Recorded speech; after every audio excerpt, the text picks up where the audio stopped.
Well, thank you very much. And today we're very thrilled to swear in the new chairman of the Securities and Exchange Commission, Paul Atkins. He's a fantastic man and with great experience, but he's above all, he's very smart. Congratulations to Paul, his wife, Sarah, and his entire family who are with us today. Thank you very much and congratulations. Great job. That's great, Sarah. We're also grateful to be joined by our Secretary of the Treasury, who's doing the easiest job. I think it's probably the easiest job right now in government, would you say?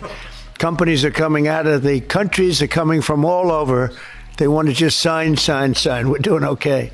But you're doing really well. Thank you very much. Scott's going to be doing the swearing in. No one in America is more highly qualified to lead the SEC in this exciting time than Paul.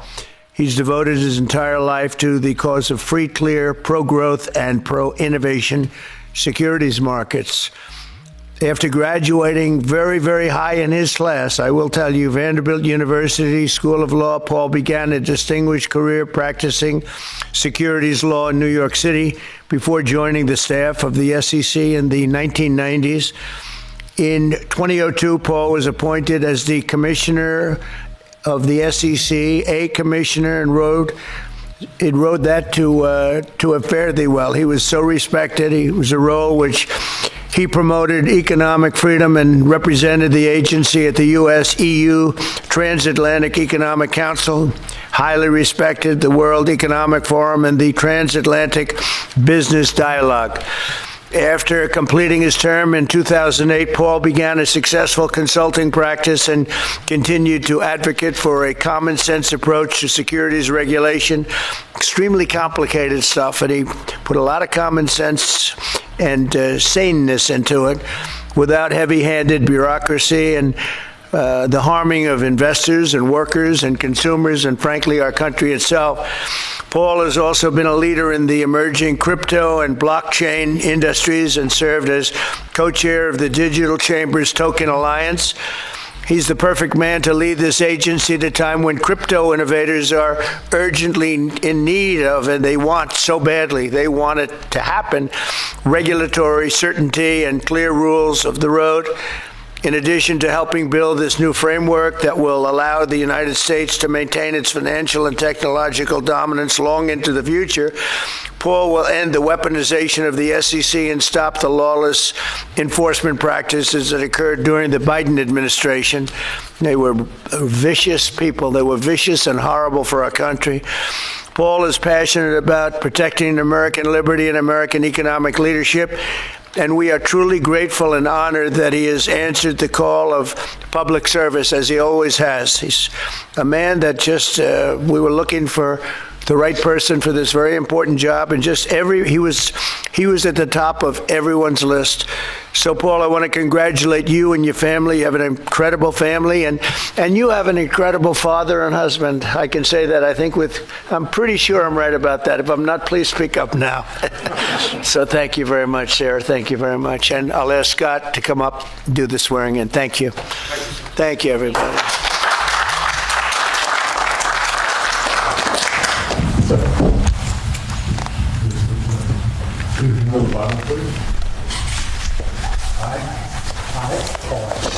Do solemnly swear that I will support and defend the Constitution of the United States against all enemies, foreign and domestic, that I will bear true faith and allegiance to the same, that I take this obligation freely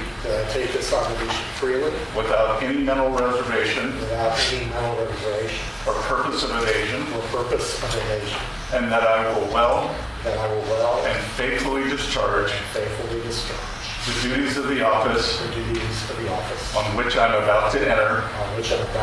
So help me God. Congratulations. Thank you.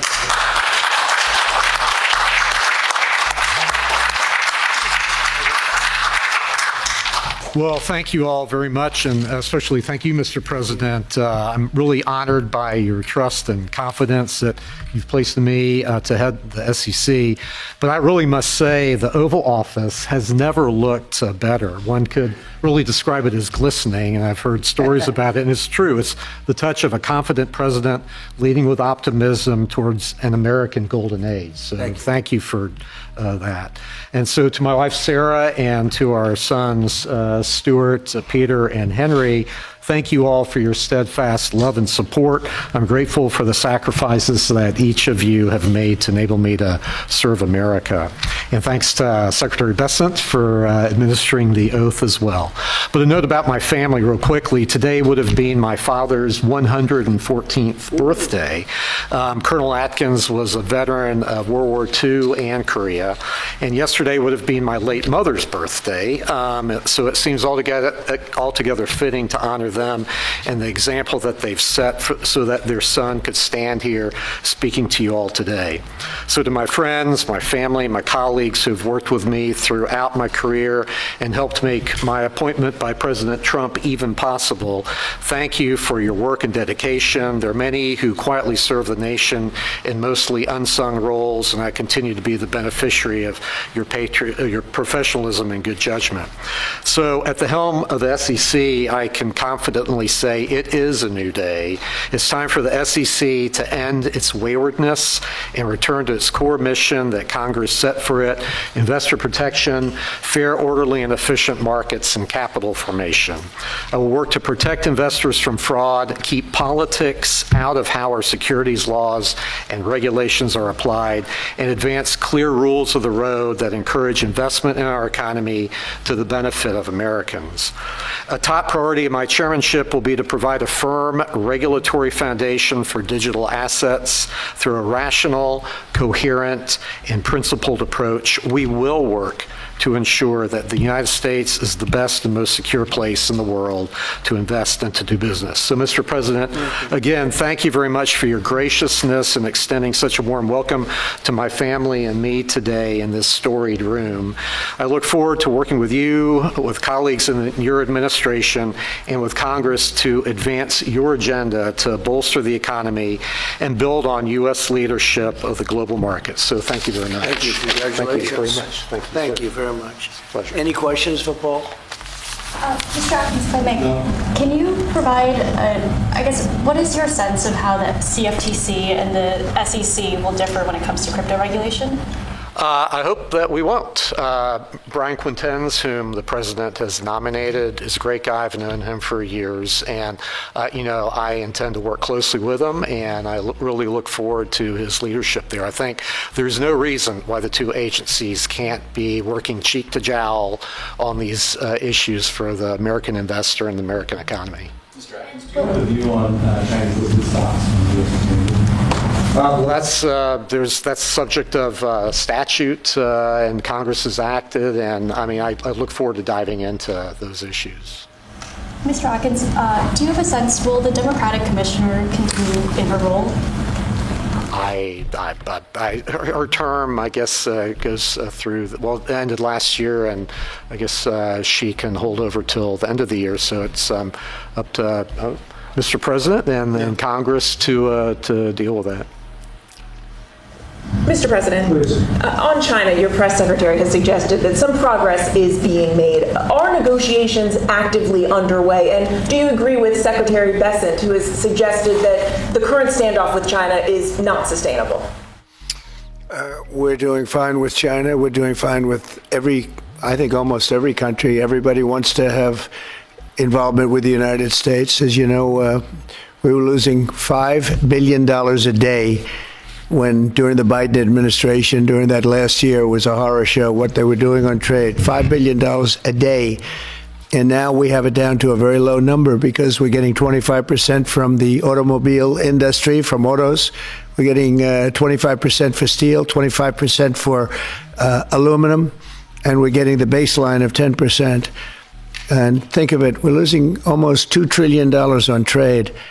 And those days are gone. We're not going to do that again. We're not going to let that happen. We're being ripped off by almost, I don't say every, but very close to every country, everywhere in the world, just being ripped off left and right. You had no leadership. You had people that didn't know what they were doing.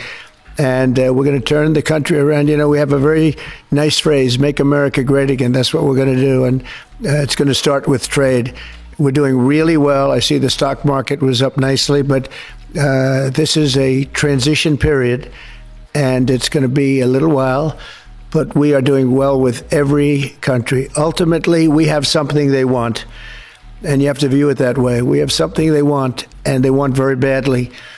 And, it's going to be, they're coming in, they're taking treasure, they're taking jobs when they do that, and they have to pay. And they don't have to pay if they come in and create their own jobs. If they do their product here, if they build their product or make their product in the United States, we have absolutely no tariffs, and we welcome people. But we're taking in a lot of money from tariffs, and our country is getting stronger all the time because the other was not sustainable. Started with China. Are you going to play hardball with them? Are you going to mention COVID? Well, I'm not going to say, no, I'm not going to mention COVID. I'm not going to say, I'm going to play hardball with China. I'm going to play hardball with you, President Xi. No. We're going to be very nice.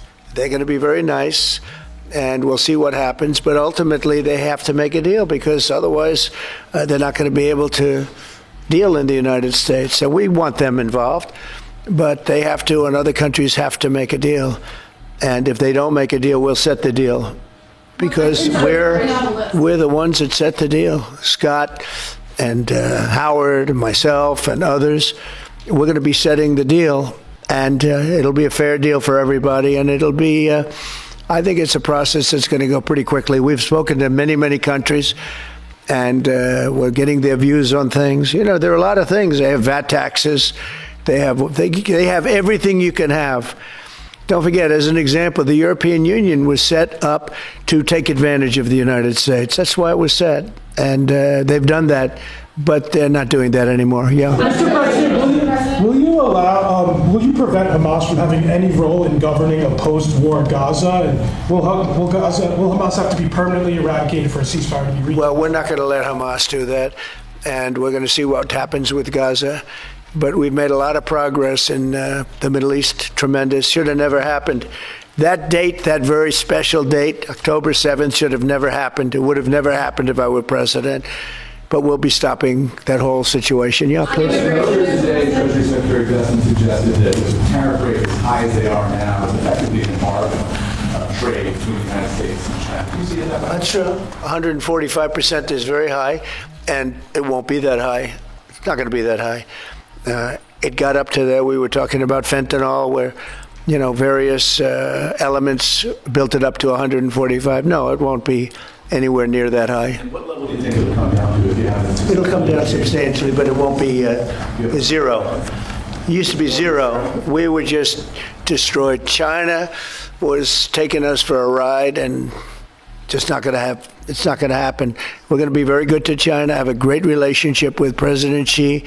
But they would make billions and billions and billions of dollars a year, and they would build their military out of the United States and what they made, so that won't happen. But they're going to do very well, and I think they're going to be happy, and I think we're going to live together very happily and ideally work together. So I think it's going to work out very well.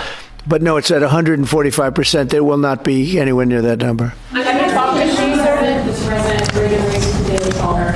On the work that your team is doing on the border, are you happy with the rate of deportations right now? Oh, it's amazing what they've done on the borders. Thank you for the question, because honestly, it's one of the great successes. We have virtually nobody coming in illegally. We do have people coming in legally because we want people to come in, but we have nobody coming in through the border virtually.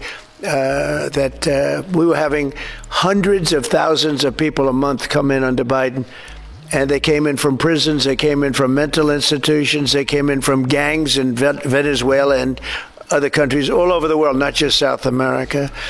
They were emptying their prisons into the United States. Venezuela emptied its prisons out, but many countries emptied their prisons into the Congo, as an example, in Africa, emptied their prisons into the United States. And we're getting them out, and I hope we get cooperation from the courts, because, we have thousands of people that are ready to go out, and you can't have a trial for all of these people. It wasn't meant, the system wasn't meant, and we don't think there's anything that says that. Look, we are getting some very bad people, killers, murderers, drug dealers, really bad people, the mentally ill, the mentally insane.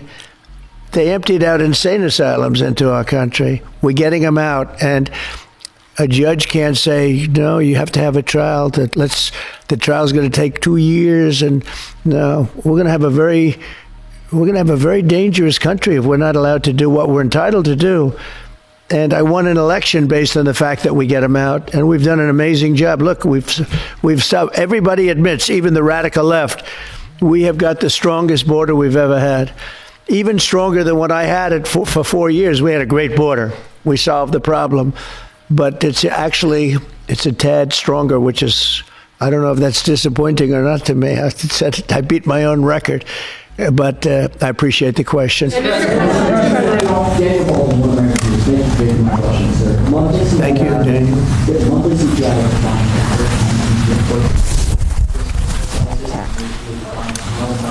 Prices down as well. Can you talk about how you manage to lower prices so rapidly in your sector? Well, thank you, Daniel. The question is about prices. The prices are going down, not going up. One of the big things is energy is going down. I see that we had a couple of states where gasoline was at $1.98 a gallon. Nobody thought they'd see that for years, maybe, and that's a big thing. And we opened up our wells, we opened up our drilling, we have more product now for sale, and we're also going to be selling outside of the country to a large extent. It's going to bring down our deficits, largely going to bring down our deficits. But if you remember my first week, I was standing here, Paul, and they were screaming about eggs. The cost of eggs have gone through the roof. They were up like 500, crazy, like 4 or 5 times. And we won't have eggs for Easter, they were saying. There will be no eggs. You can't order eggs. They wanted us to order plastic in the shape of eggs. Well, yesterday we had 48,000 people at the Easter hunt. They call it the Easter roll at the White House. And we had all eggs. And as you know, the cost of eggs has come down like 94% since we took office. And they're pretty much normally priced now. Great job. Our Secretary of Agriculture, Brooke Rollins, did a very good job. But groceries have come down. It's all coming down. The only thing that hasn't come down, but it hasn't gone up much, are interest rates, and we think the Fed should lower the rate. We think that it's a perfect time to lower the rate, and would like to see our chairman be early or on time as opposed to late.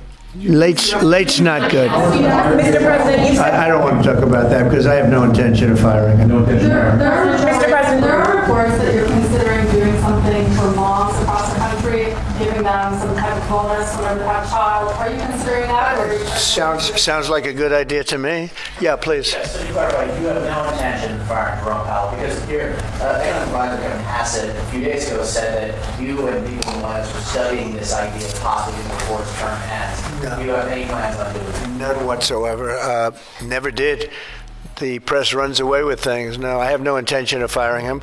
I would like to see him be a little more active in terms of his idea to lower interest rates. This is a perfect time to lower interest rates.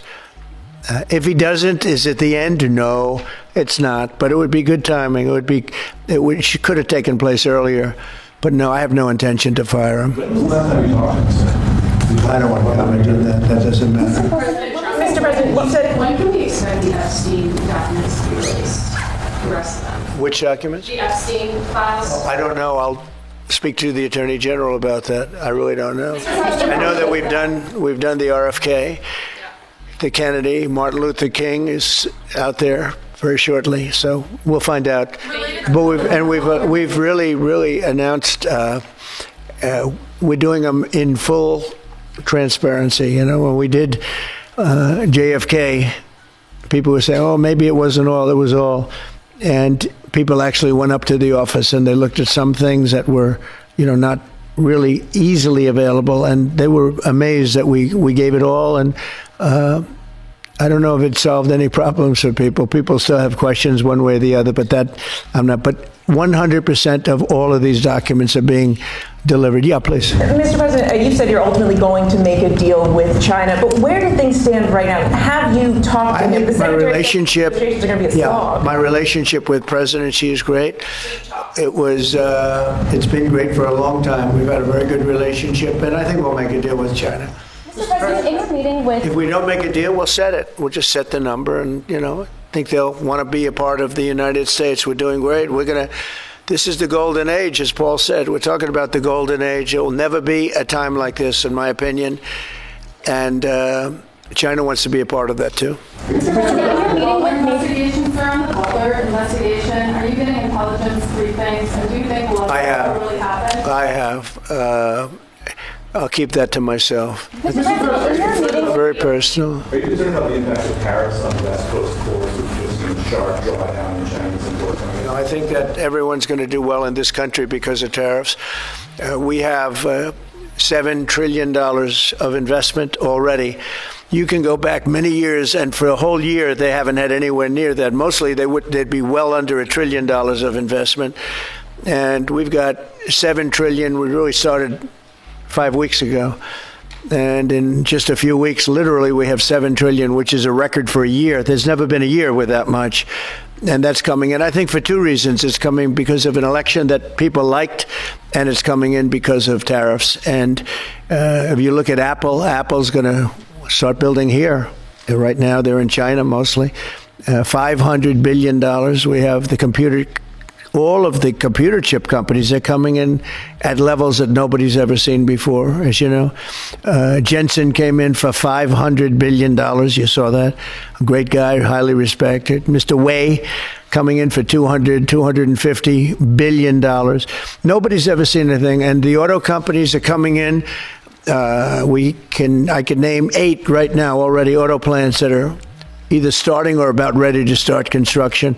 There's never been, and the United Auto Workers and the non-union workers in the automobile industry, they love Trump, and I love them. Thank you all very much. Thank you. Congratulations, Paul.